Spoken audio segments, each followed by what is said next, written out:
This will be the biggest upset since Sonny Liston, and I think it is befitting that I go out of boxing just like I came in, defeating a big, bad monster that nobody could destroy. A hard punch. I'm the underdog. If he hits me, I'm in trouble, like the Sonny Liston fight. But I came back and I shook the world and I got Liston. Now it's 10 years since Sonny Liston. I'm meeting another big, bad, strong monster knockout artist that beats everybody. Sonny Liston knocked out Patterson twice, and I was supposed to fall, but he didn't knock me out. Because he could hit hard, but he couldn't find nothing to hit. George Foreman knocked out Ken Norton, knocked out Joe Frazier. True, I didn't knock him out, but I'm so fast, I'm so hard hit, I'm so scientific. I'm a total different man from Frazier and Norton. Listen, David, when I meet this man, if you think the world was surprised when Nixon resigned, wait till I whip Foreman's behind.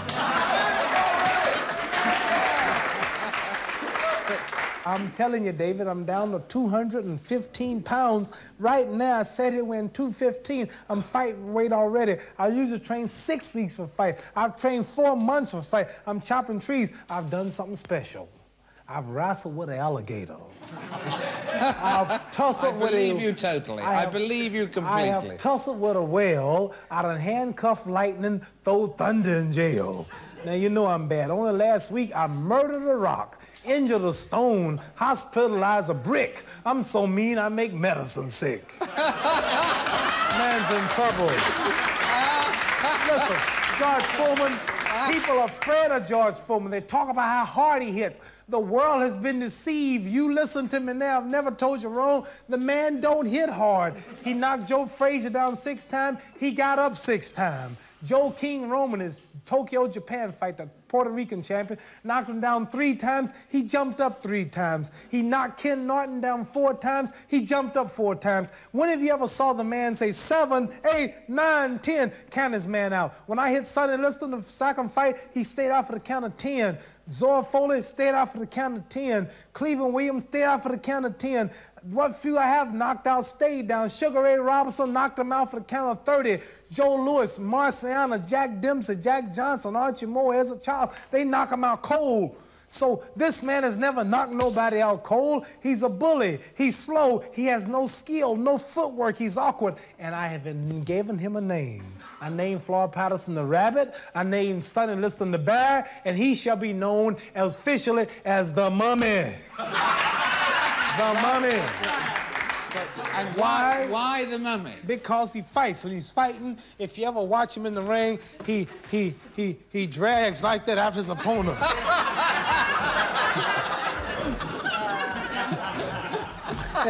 And how's a mummy gonna catch me? When you're fighting a mummy, you just keep a step ahead of the mummy. Yeah. See? Just move on the mummy. No, mummy, I'm over here. No, mummy, I'm over here. Yeah, no, you're moving too fast. The mummy don't move that fast. Let me tell you something, David. I shall be the mummy's curse that night. Have you heard of the mummy's curse? Have I heard of the mummy's curse? Yes, I saw the movie. It's gonna be some fight. The greatest fight, the greatest event of all times. When I get to Kinshasa, Zaire, in Africa, 2 billion people will watch the fight, and that's 10 times the population of America. That's like a country 10 times bigger than America. 2 billion people, I found out, will fill, to give you an idea how many people it is, 2 billion people will fill an arena of 100,000 seats every night with new faces for 170 years. That's a great 100,000 people every night, new faces for 170 years. And I drove that crowd, not George Foreman. It's my beautiful looks. It's my skill. It's my humbleness. Your beauty and your humbleness. I think, first of all, it's your humbleness, and then it's your beauty, isn't it? I mean, because when you look in the mirror in the morning, it must be just a wonderful experience. You know, I've been in the ring, David, now for probably 20 years, and I'm as pretty as you, and you announce so. And slightly fitter. Which round is it going to end? I'm not predicting the round. Could, but it puts me on the spot, because you worry about trying to predict a round, and you might get him early, and you call yourself carrying him until that round, or you might slip up and get hurt. It's too much pressure. I predict, David, that I'm going to outdance him, I'm gonna stick him. I'm gonna be 3 times as fast. I'm gonna punch him at will. I might not knock him out cold, but I'll TKO him. I predict a TKO. I predict that the fight will be stopped on cuts or bruises or being humiliated. Humiliation will stop this fight. The referee will just step in and stop because I just be popping him, popping him, sticking him, moving, and I'm constant popping him in wheel until the man just have to stop it. You mean it's going to be the first world title fight ever stopped on the grounds of humiliation? No, they've stopped a few of mine for that, and they've stopped other ones. But I'm serious. This man have 2 chances, slim and none. The man don't stand a chance. When Muhammad Ali is in shape, when Muhammad Ali is dancing, Ken Norton broke my jaw in the first fight, and I was flat-footed, and they knew I was washed up. 32 years old, 222 pounds, couldn't train no more, Cosell and the critics were saying, and I was finished. Second fight, my jaw was mended. It was going to get broke again. I might dance a few rounds because I lost weight, and I probably lost it from not eating, they said. And 12 rounds I danced that night. They were counting on me cutting out in 4 or 5, but I counted dance 12. Joe Frazier, the second fight. 3.5 years I was off, I still beat Frazier. They gave me the decision. I know I beat him. 3 years later, which means I'm 6.5 years off from the day they took my title. I was considered over the hill when they took the title. Now here's 6.5 years from that day, I danced 12 rounds at Joe Frazier. They figured I'll stop dancing in 7 or 8, maybe, and Joe finally relentless pressure, body punches, attack me. I'll poot out and he'll beat me. But I danced for 12. So that was my last fight. People are talking about my legs are gone, talking about he's gonna get me, I'm gonna stop. What gives them the idea or what gives them the reason to say I'm gonna stop dancing in 2 or 3 rounds when I just got through dancing 12 with Frazier? I'm gonna be ready to dance 20 this time. The man is in trouble. The man He's got problems. He's got problems. Have you done anything special, apart from wrestling with an alligator, in addition to that, have you done anything special this time? No, Diets? Not just boxers. Any athlete have to refrain from anything that that's bad for his health. Right, and so therefore... Especially when you're in a strenuous sport, football, basketball, baseball, wrestling, anything that takes stamina is hard. And anybody watching this event, or you yourself, you get up and jump around, a man or woman, scuffle with somebody, wrestle with them for about 3 minutes and watch how tired you get. Serious wrestling and competition is tiresome. And for 15 rounds before 150,000 people, knowing 2 billion people are watching, takes a lot out of you. It makes you, and then you got the world's greatest fighter, one of the world's best, taking punches at your face, your body in little hard gloves on, and everything at stake, your future, your life, your family's investments, everything's at stake. This worries you. And the pressure and the excitement, the drama, even people who come to fights are nervous. And many of the fans here and yourself, I mean, the night you go to the fight, although you're not involved, you'll be nervous, just waiting for the bell to ring. Finally, these 2 men are gonna clash. Who's gonna win, Muhammad Ali or George Foreman? Both of them are great. One's gotta fall, right? Somebody's gotta leave, and you're excited. You're not as dumb as you look, fella. In what way is Allah, you mentioned Allah, what way is Allah different from, for instance, the God I believe in? I mean, is Allah different? In what way is he different? Is he more of a man or more... Well, Allah is a man, where your God probably is a spirit, something that you can't see, and he's formless and somewhere floating around. Our God is on earth. Allah is on earth. Is he? He's a man. That's why you say God created man in his own image. If I make a chair in the image or likeness of that chair you set, and then it look like that chair. So if God made us in his image, you telling me God's a man. If he look like us. And you refer to God as him, right? His, yeah. And he. Well, whether it's a cat, rat, or dog, anything of a male sex, you refer to it as him, his, or he. So if God is a spirit and a spook, why do you keep saying he, him, and his?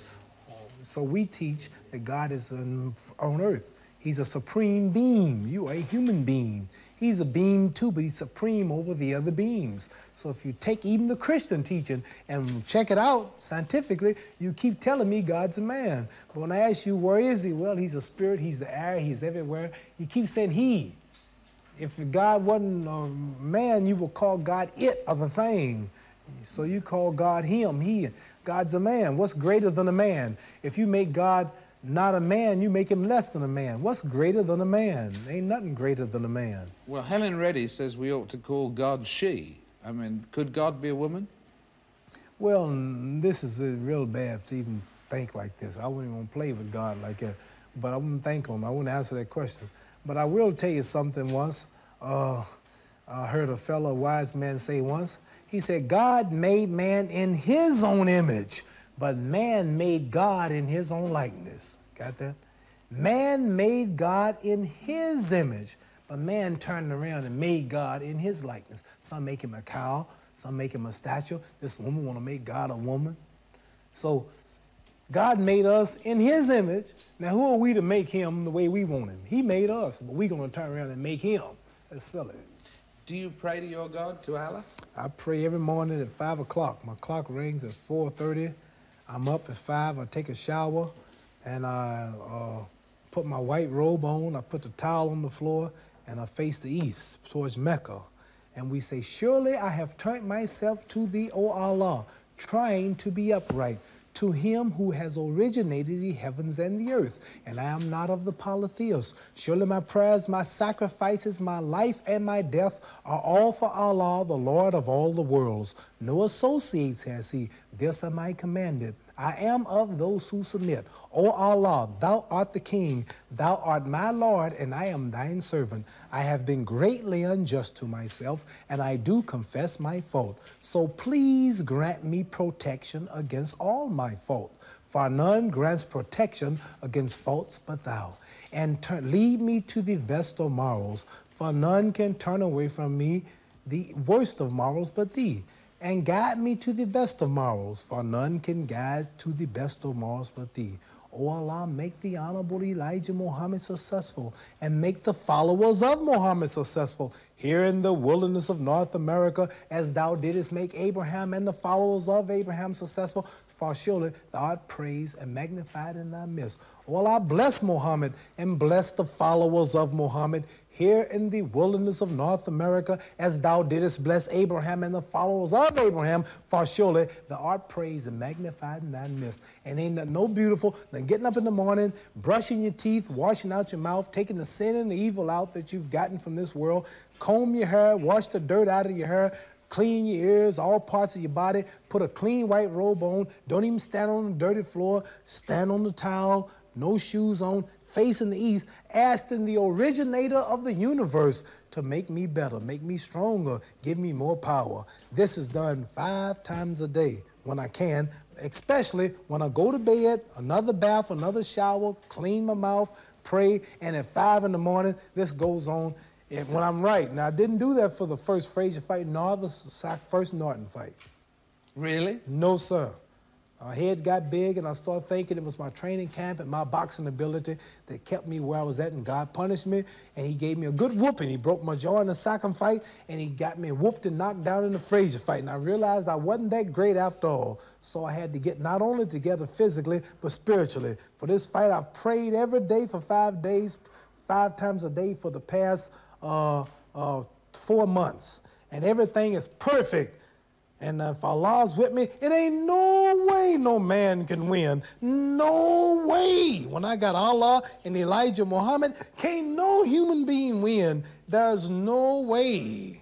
No way. Because I'm representing God. I'm representing the freedom of black people in America. I want to be the one black man who stands up and look at white people and tell the truth, who don't sell them out, who don't Uncle Dom, who don't promote cigarettes, don't promote whiskey, take his fame to uplift his little brother in the ghetto, because all the other movie stars and all the other people that you know, like Dinah Curl, one you know, they all are white-minded. They want to marry a white, and they don't think black. And on down the line, the many more I could name, make movies hugging on white women. If they get their fame and they leave their little people. So I'm asking God, Allah, to make me strong, not for me. Don't give me no money. Don't give me the fame. I want to win so I can come home and speak for the brother who's living in rat-infested houses, sleeping on concrete, in the ghetto, can't go on television and speak. So God, I'm your tool. I'm your servant. Let me get this man tonight and go out blasting.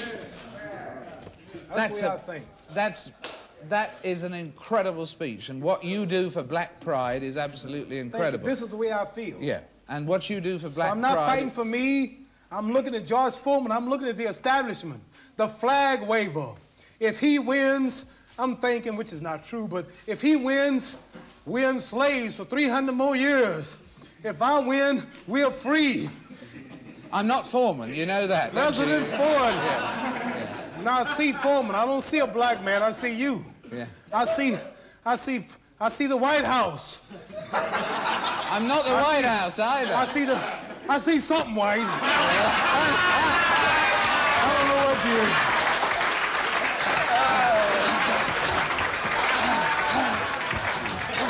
Plus I'm fighting slavery. I want to be free. That's what I'm fighting. Okay, you can be free. You persuaded me. No, but you do fantastic. That's the way I think, too. That's the way I think.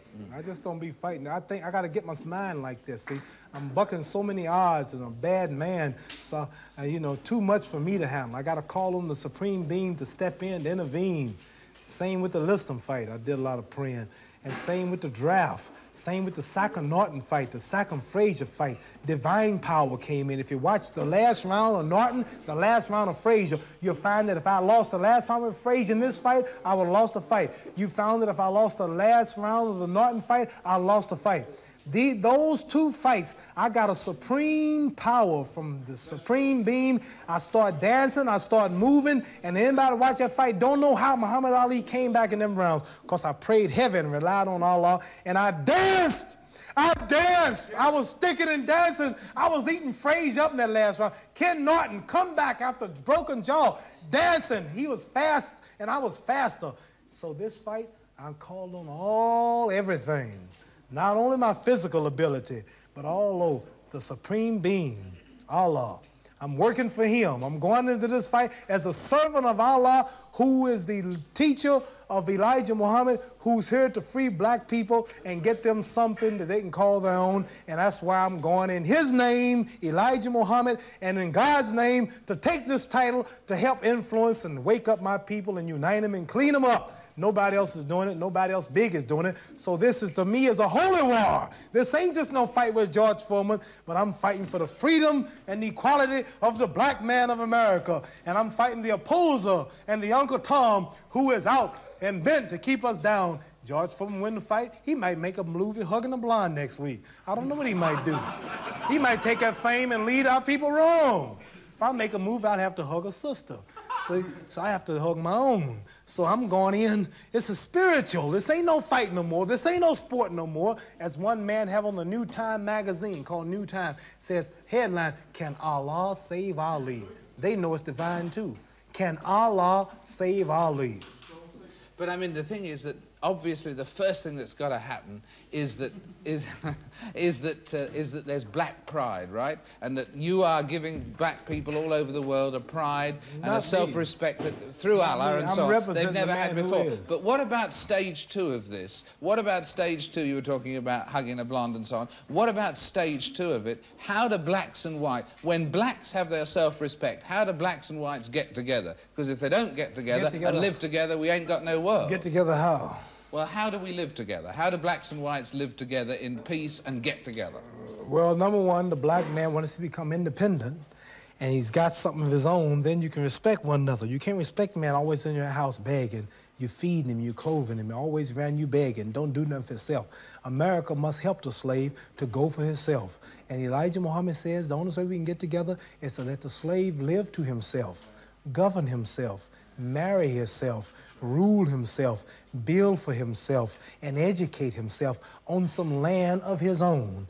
A total separation of the races is what we believe is the solution to our problem. Black man on his own land, building for himself. Everybody has a nation but the Negroes in America.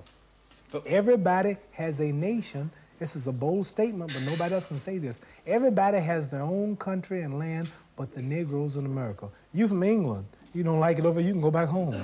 There's a Nigerian out there. He don't like it, he can go back home. Oh, there's a Mexican out there. He don't like it, he can go back home. Oh, there's a Puerto Rican out there. He can go back home. Where do we call home? Do you know where my home is? What Chinese are named after China? Cubans are named after Cuba. Pakistan is named after Pakistan. Russians named after Russia. Australians after Australia. Englishmen after England. What country named Negroes? Well, why are we called Negroes? Well, there's obviously... So the only way we're going to get together is for us to get a knowledge of ourselves. Africans, I guess, is the word for Negro, isn't it? I mean, Africa should be for the Africans. Yeah? What I'm trying to say to you is this. The only way we're going to get together is for us to get a knowledge of ourselves. We don't want to get together with white people. We got to get together first. See, for one to be with one, I got to be one. We are not yet one. You have a leader. Everybody's got, somebody represents England, Ford represents America, Sadat represents Egypt, Hossein represents Jordan, Miss So-and-so represents Israel. Now, who represents us? Black people have a meeting, 64 leaders show up. See, we not one, we too divided. And after we quit cutting each other, pulling each other down, fighting, disrespecting each other, clean up self, respect self, gang wars, and all kind of problems, after we unite, then if there's any love left, then we love somebody else. But first, we gotta unite. So ain't no such thing as how do we get together. We gotta get together first, and then you ask me that question. All right, how long will it take? We not together. How long will it take for you all to get together? As soon as the black people all get behind not only Elijah Muhammad, they'll be together. Only one man getting black people together, and that's Elijah Muhammad, the man that white people and the government don't talk about. They fear him and don't give him no press and don't want nobody to hear him. Because once you hear him, if you're black, you're never the same. But what about other black leaders like Martin Luther King, the Reverend Jesse Jackson, and black leaders around the world as well? Do you respect what they're doing too? Not what they're doing. Not what they're doing. Jesse Jackson's a crook. He steals everything Elijah Muhammad's got. Everything he do is Elijah Muhammad's program, but with another title on it. See? And Martin Luther King, his goal was to walk down the street one day with a white girl. We don't call that progress. No white woman watching this show or no white man in his or her right mind, white mind, want black boys and black girls marrying their white sons and daughters, in return introducing their grandchildren as half brown, kinky-head Negroes. They don't want it. And why not? Why not? You know why not. Nobody else, and I'll tell you something else. Why not? For what? Every man likes a son who look like himself. I love my little boy. And my wife, pretty brown girl, look like me. I love my daughters. I don't want no blonde-headed, green-eyed daughters. No, but surely, everybody wants a child. Looks like himself. No, everyone wants a child that looks like the combination of himself and the woman he loves. Yeah. And therefore, if the combination comes out coffee, what's wrong with that? No, I'll tell you what. The integrated couples don't make it. I can name them all week. They just don't make it, and the world's against it. If God's against it, it ain't because we hate each other. Bluebirds and redbirds are both birds, but they don't get along. Pigeons and eagles don't fly together. The buzzards, everything hangs out with its own. White people, culture's different from black people. Puerto Ricans and Indonesians cannot integrate. Egyptians and Germans cannot integrate. Australians and Mexicans cannot integrate. They have different foods, they have different music, different cultures. See, you white and I'm black. If white people have a party tonight and black people have a party, the party will be 100% different. The music, I go in a white restaurant, we integrate today, right? You go in a white restaurant, you gotta look all day on the jukebox to find some music. No. At our party, we'll have Aretha Franklin, Stevie Wonder, Let me tell you now, if I go pale jukebox in a white restaurant, anybody black Italian here, you got to look all over that box for some black music. Hank Snow, Johnny Cash, Josh White. All kind of names I ain't never heard of. You know, when that train comes around that mountain, when that train comes, and that truck driving around there. So what I'm saying is, ain't nothing wrong with that music, but that fits the white culture. You go in our joints, oh, baby, don't leave. Oh, I cried all night. Who's that running out of my back door, honey? Oh, but see, those are our problems. Then I go to Chinese restaurant, clean, ting, tang, tong, tong, ting. So we can't integrate. Yeah. We ain't gonna never have no peace. The culture, the nature's different. I don't hate you. We can eat in your restaurant. We want to marry your women. We got your women now. It ain't nothing we can't do today. But these things the dog got. I see dogs on television eating out of the same plate with white people. I see dogs in the buses, and they do everything with the dogs. So I ain't getting nothing the dog ain't got. So really, ain't nothing in this integration. I need some land. I need some jobs. My people need jobs. We need something so we can build and do for ourselves, and we must have some land. 40 million people. You know, it's a lot of Negroes just in New York, in Cleveland, Baltimore, Washington, California. It's a lot of black. Woo, that's a whole nation. 40 million, man. They don't tell you the truth about that. They want us to stop having babies. They give them birth control. They're paying black women not to have babies. It's 40 million, now. not 20 million? Yeah, they're paying black women not to have babies now. They got all kind of plans to stop our race. Well, everyone, so when we know all of this, getting into birth so now control, a man with my knowledge, what can you tell a man like me now? What's your suggestion? Ask your question. Okay, you talking to me, not a dumb Negro or pork chop eater, don't know the truth. I'm free now. I woke up. Now, what are you going to tell me now? I done gave you my solution, some land of my own, doing something for myself like you, England, and America do. Now, I know you're not against the black man. I know you're not against me having my land, are you? I know you English done ruled and slaved forever for a long time. But do you still today don't want me to have my own country and build for myself and govern myself? Would you think that's bad if we thought like that? What's your solution to my problem? 1974, you all just, white man just flew from New York to England in an hour, less than 2 hours. You all are so progressive. You're walking around on other planets. Now, today, I'm intelligent too now. What's your suggestion? What should be my movement? Integrate? Yeah, equal rights in a mixed society. In this society, where you still own the government, you still own the train station, the railroad plant, the electric plant, these television cameras, you still make all the food, you control everything, and I'm like a leech on a dog's back. All I can do is just wait for you. I can't do nothing for myself. Integrating in your society don't mean I'm doing nothing for myself. You doing it all. I want to do something for myself. I'm tired of depending on you. You might get broke one day. Your stores might close. Your gas pumps might cut off again. I'm relying on you now. Can I have my own land and country? Well, you've got your own freedom here. For instance, I know you're luckier than many black people in America, but you're your own boss. I'm speaking for my nation. See, I know, I appreciate that. If I was representing just me, I wouldn't be talking like this, because I got it made. I'm talking for my brothers who's out there. But I just don't see how, Mohammed, I don't see how you can slice up America into bits and get all the whites in one area and all the blacks in another. Then we leave then. We leave. But they'd miss you. I know it. Is this definitely, whatever happens, your last fight? My last. This is the last. Win or lose, ain't no such thing as lose. This is the last of Muhammad Ali. So enjoy the fight, get to the theater, and see perpetual motion in action. The most scientific, the most creative, the most artistic. I'm an era. I'm not just boxing retired. This is an era going out. The most talked about, the most colorful, the most wisest mentally, the most controversial, the boldest, most courageous, the greatest fighter, the best looking physically of all times. This will be the last Rumble, and I invite all of you to be there among those of us who dare to dare. To dare, to dare, to dare.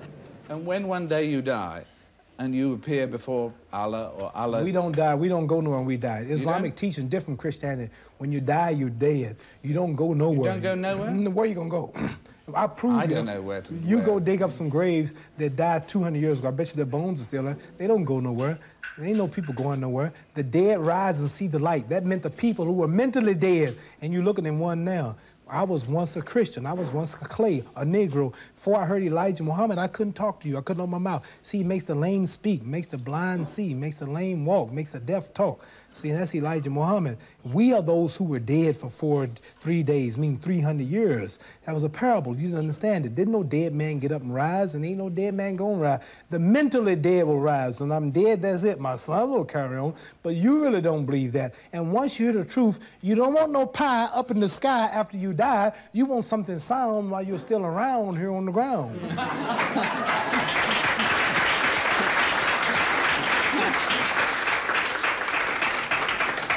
I was going to ask you, got any poems for our audience, and you've given us one just ad lib. Yeah, I wrote something once, and it's titled Truth. Explains what I'm saying now. You could probably close on this. It says, the face of truth is open. The eyes of truth are bright. The lips of truth are ever closed, and the head of truth is upright. The breast of truth stands forward. The gaze of truth is straight. Truth has neither fear nor doubt. Truth has patience to wait. The words of truth are touching. The voice of truth is deep. The law of truth is simple. All you sow, you reap. The soul of truth is flaming, the heart of truth is warm, the mind of truth is clear and firm through rain and storm. Facts are only its shadow. Truth stands above all sin. Great be the battle of life. Truth in the end shall win. The image of truth is Elijah Muhammad. Wisdom's message is his rod. The sign of truth is the crescent, and the soul of truth is God. Life of truth is eternal. Immortal is its past. Power of truth shall endure. Truth shall hold to the last. One last question. At the end of your life, whether it was Allah who was saying it, Elijah Muhammad, or whether it was something that someone wrote about you after you'd gone, what's the thing you would most like people to say about your life? He was a great champion, or what? What would you like people to think about you when you've gone? I'd like for them to say he took a few cups of love. He took 1 tablespoon of patience, 1 teaspoon of generosity, 1 pint of kindness. He took 1 quart of laughter, 1 pinch of concern, and then he mixed willingness with happiness. He added lots of faith, and he stirred it up well. Then he spread it over a span of a lifetime, and he served it to each and every deserving person he met. Muhammad Ali, thank you very much.